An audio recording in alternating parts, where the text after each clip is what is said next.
यमुनानगर में सीता अपने बेटे कुशल के साथ रहती थी। बेटे कुशल के बड़े हो जाने पर वो उसकी शादी पास ही के गांव की एक लड़की खुशी से करवा देती है। बहू, तू जैसी खूबसूरत बहू तो इस पूरी सोसाइटी में किसी की नहीं। बस अब तू इस घर की सारी जिम्मेदारी उठा ले तो मेरी चिंता खत्म। ये ले इस घर की चाबी, अब से ये तेरे हवाले। माँ जी, आप चिंता मत कीजिए, मैं इस घर का पूरा ध्यान रखूंगी। देखिएगा, आपको शिकायत करने का भी कोई मौका नहीं मिलेगा। मैं आपके लिए गाजर का हलवा बनाकर लाती हूँ। शादी के कुछ ही दिन बाद खुशी के तेवर बदलने लगते हैं। माँ जी, मैं आपसे कह देती हूँ, मैं इस घर की बहू हूँ, कोई नौकरानी नहीं जो हर समय आपकी बात मानूं। बहू, मैं तो बस ये कह रही थी कि तू हर समय फोन पर ये किससे बात करती रहती है।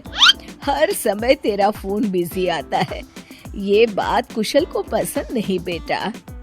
हाँ, मेरी तो हर बात सबको बुरी ही लगती है। अब शादी को कई महीने बीत चुके हैं, मगर खुशी कभी भी खुश नहीं रह पाती और वो अपने पति और सास से भी हमेशा झगड़ती रहती है। असल में शादी से पहले उसका एक प्रेमी होता है, गोविंद। वो उससे आज भी छुप छुप कर मिलती है। गोविंद, मैं अपने पति और सास के साथ खुश नहीं हूँ, चलो ना हम भाग जाते हैं।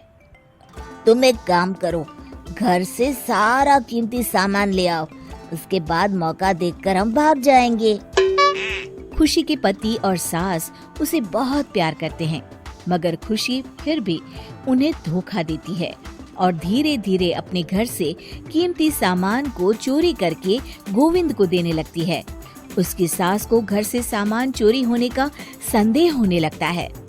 बेटा, समझ नहीं आ रहा, ये घर से धीरे धीरे सामान कैसे गायब हो रहा है। कौन सा सामान माँ? अरे वो चांदी के बर्तन जो मैंने बनवाए थे वो दिख नहीं रहे। यहीं कहीं होंगे माँ, आपकी बहू ढूंढ देगी। कितने बेवकूफ हैं ये माँ बेटे, इनका सारा सामान मैं गायब कर दूंगी और इनको पता भी नहीं चलने दूंगी। और इस तरह से धीरे धीरे खुशी घर का सारा कीमती सामान चोरी करके गोविंद के पास रखवा देती है और कुछ महीनों बाद उनके पास बहुत कीमती सामान इकट्ठा हो जाता है और दोनों भागने की योजना बनाते हैं। खुशी, आज रात को आधी रात होते ही तुम अपने घर से भाग कर आ जाना। मैं गांव के पुराने बस स्टैंड पर तुम्हारा इंतजार करूंगा। ठीक है।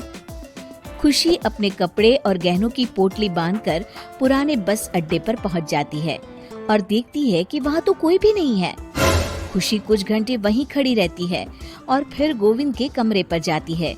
वहाँ पर भी बड़ा सा ताला लगा होता है। हे भगवान, कहीं गोविंद मुझे धोखा देकर भाग तो नहीं गया?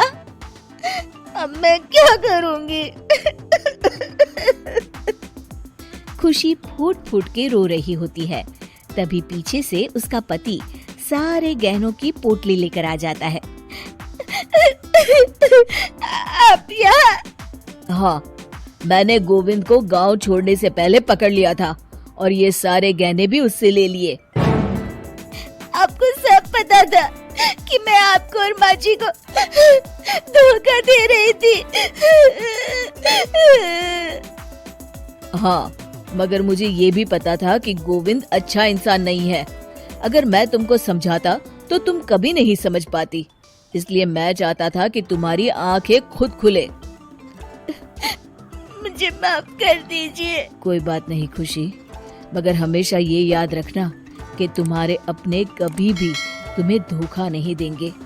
माँ और मैं तुम्हें बहुत प्यार करते हैं और हम दोनों चाहते हैं कि खुशी खुशी खुशी हमारे घर रहे, क्योंकि तुम ही तो हमारी खुशी हो।